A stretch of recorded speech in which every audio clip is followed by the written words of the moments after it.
અમદાવાદમાં આજે 1.5 ડિગ્રી તાપમાન વધશે. બપોરના સમય બહાર ન નીકળવું હિતાવહ. ગુજરાતમાં 24 કલાકમાં સૌથી વધુ આણંદમાં 40.7 ડિગ્રી નોંધાયું.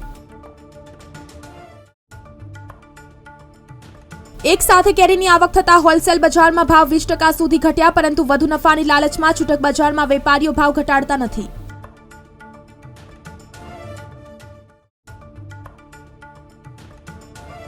શૈક્ષણિક સત્ર મોડું શરૂ થશે. ચૂંટણીના કારણે ગુજરાત યુનિવર્સિટીનું વેકેશન હવે 9 મે થી 23 જૂન. આ પહેલા 1 મે થી 15 જૂન સુધીનું જાહેર થયું હતું.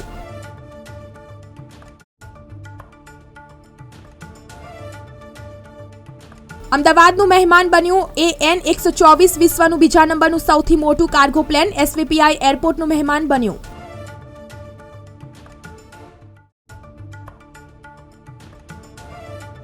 પ્રાથમિક સ્કૂલોના સમયમાં ફેરફાર. શાળાનો સમય સવારે 7 થી 11 કરાયો. વિદ્યાર્થીઓને હીટવેવ અંગે સમજણ આપવી.